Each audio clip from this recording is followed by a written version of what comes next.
usually when we talk about a medical diagnosis, there's this expectation of precision, right? Oh, absolutely. Like engineering. Yeah, exactly.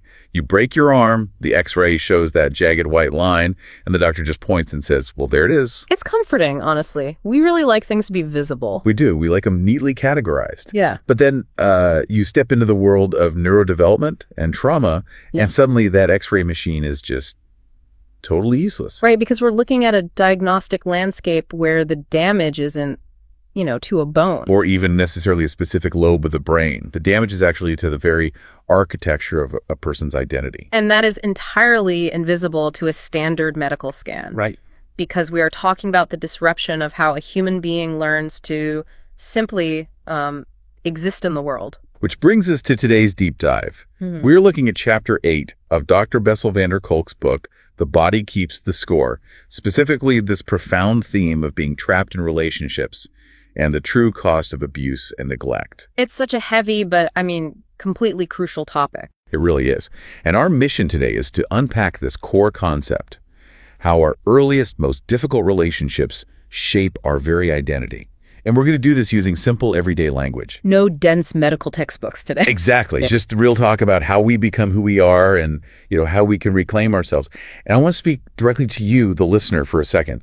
Whether you are trying to understand your own past, maybe support a loved one, or if you just have this intense curiosity about human nature, this deep dive is going to offer some really profound aha moments about why people act the way they do.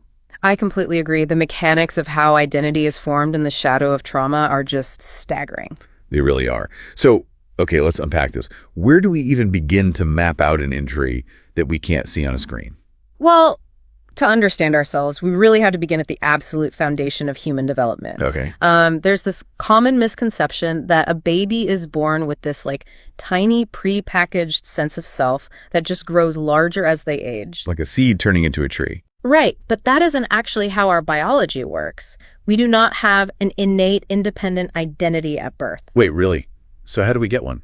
We actually learn who we are physically and emotionally through a process of mirroring. Mirroring, okay. Yeah, so we see ourselves reflected in the eyes, the facial expressions, and the physical touch of the people who raise us. So it's like a feedback loop. Exactly. Like if an infant cries and the parent responds with, a soothing voice and a calm presence, the infant's brain logs a very specific data point about their place in the world. Precisely. They learn that their needs matter, that their physical sensations are valid, and fundamentally, that the world is a safe place to inhabit. Right. And it's not just emotional, it's physical, right? Oh, completely. The caregiver's calm nervous system physically helps to regulate the infant's chaotic nervous system. It's a biological tether. Okay, so that's the ideal scenario. But what happens when the person who is supposed to protect you is the exact same person who is terrifying you? Well, that is the impossible dilemma of the trapped child. Think about a child in a home where the caregiver is abusive or just profoundly neglectful. The very person biologically mandated to provide food and shelter. And nervous system regulation. Right. They're the exact same person generating the terror. Yes. And the biological imperative to stay attached is completely at war with the biological imperative to run away from danger. Because, a 5-year-old can't just pack a suitcase, sign a lease, and move to a safer neighborhood. No, they can't. They are physically captive. And because physical escape is impossible, the child's mind is forced to perform this devastating psychological maneuver just to endure the reality of Tuesday afternoon. Wow. So what do? To make sense of the terror and to stave off the total dread of being completely alone in a dangerous universe, they alter their own identity. They change who they are. They construct a new narrative. They conclude, I must be a terrible person. I must be fundamentally flawed because why else would my parents treat me this way? Oh, wow. So they internalize the blame to preserve the illusion that their caregiver is good. They have to. If the parent is good, then there is still a shred of hope. Right? Because if the parent is good and the child is simply bad, maybe if they just figure out how to be perfect, they'll finally be safe. Exactly. It provides a false but completely necessary sense of control. Because if the child accepts the objective truth that their parent is a monster or incapable of love, then they're utterly defenseless in a lethal world. Yes. The human mind, especially a developing one, will choose self-blame over total hopelessness every single time.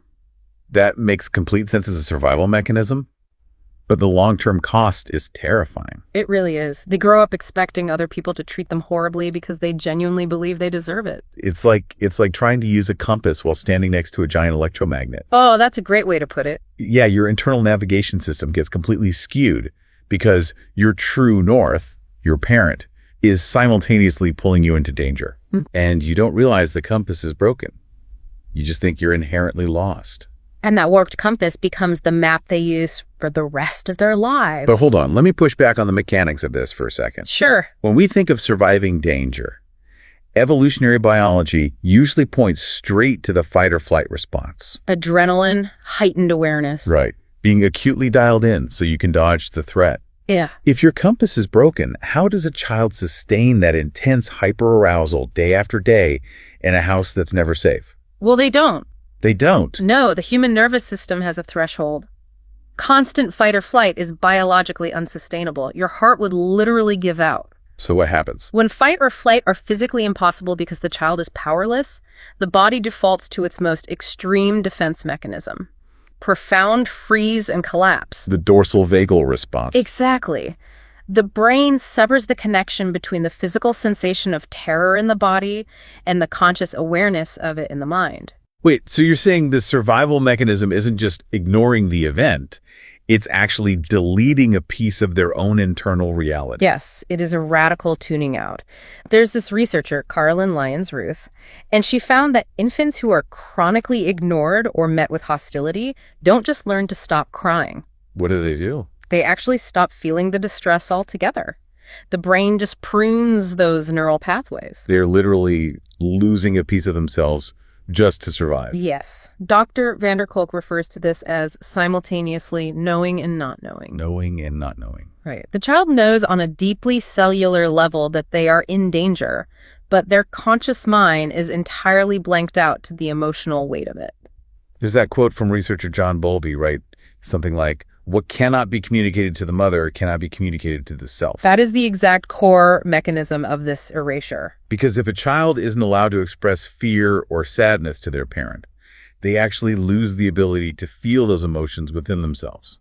Exactly. If a caregiver doesn't help a child process physical sensations, a tight chest, a racing heart, the child's brain literally cannot map them. So the feelings remain this chaotic, unnameable distress. And feeling that distress is agonizing, so the brain just cuts the wire, the child goes numb. Which society completely misinterprets. Oh, all the time. Like, think about a classroom. The kid who acts out throwing chairs, fighting, they get noticed.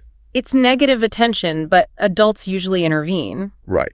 But the kid who has defaulted to that collapse, the one who has blanked out, they just sit quietly at their desks. Staring at the wall, bothering nobody. And because they aren't a problem, they slip through the cracks and quietly lose their futures bit by bit. They've essentially traded their internal reality for physical safety. And that habit of blanking out doesn't just magically vanish when a person turns 18. No, it doesn't. You don't just get your high school diploma and suddenly regain access to all those deleted neural pathways. So what does that look like in adults? It has to leave a massive mark on their identity. It leaves a devastating inner void. Because they spent their childhood shutting down awareness of their physical sensations, they grow into adults who lack that internal map. They feel fundamentally unreal. Empty, disconnected from the world. If you lack that internal map, how do you even distinguish between what is safe and what is dangerous? You really struggle. Your alarm system is fundamentally broken. So some survivors seek out extreme, risky situations, reckless driving, severe substance abuse, just to feel something. Just to force their nervous system to register that they are alive? Exactly. And then others swing the completely opposite way. Shutting down intimacy. Completely. Because their warped map says that closeness is a trap, a precursor to pain. So they build these impenetrable walls so no one can ever get close enough to hurt them again. Here's where it gets really interesting. It's like trying to read an autobiography where half the pages have been permanently blacked out by a censor. Oh, that's a really powerful image. How can you possibly know the story of you if your brain had to rip out the pages just to keep you alive? You can't. And psychoanalyst William Niederland actually used a chilling term for this. He called it soul murder. Soul murder. Wow. Erasing awareness helps you survive, but the heavy price is that you lose track of who you are, what you feel, and who you can trust. You become a stranger in your own body. Exactly. But we can't just leave it there. If our identity was fractured by unsafe relationships, how do we piece the story of us back together? Well, you certainly cannot heal a relational wound in isolation. Right. And you can't just fix it by logically analyzing your childhood in a quiet room, can you? No, because intellectual understanding doesn't fix a terrified nervous system. The broken compass doesn't point north just because you read a manual on magnetism. So what's the actual actionable takeaway here? Healing requires physical, visceral experiences of safety that contradict the helplessness of the past. We need a different magnetic fields. Exactly. You need agency. The feeling of being in charge of your own life and owning your physical body. So things like trauma-informed yoga or therapeutic theater, where the body learns it can respond and protect itself. Yes, but it has to go beyond just the individual body. Recovery happens in the context of relationships where you are truly heard and seen without judgment. There's that South African concept mentioned in the text, right?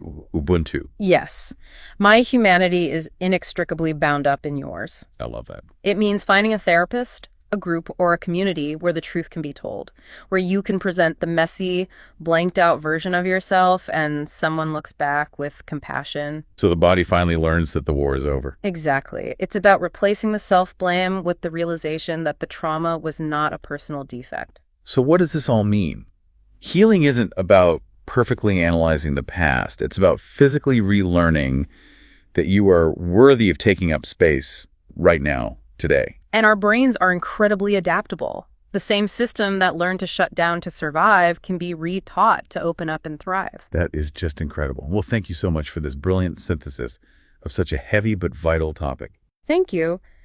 It's a journey, but there is so much actionable hope in reclaiming oneself through new, safe connections. Absolutely. We went from understanding how unsafe early relationships forced children to trade their identity for survival to that chilling concept of knowing and not knowing, and finally to the hope of Ubuntu and reclaiming the self. And I want to leave you, our listener, with one final lingering question to mull over. Oh, this is a good one. If your fundamental sense of who you are was shaped so heavily by how others viewed you when you were powerless, who might you become if you finally started looking at yourself through a lens of absolute safety and compassion today? Thank you so much for joining us on this deep dive.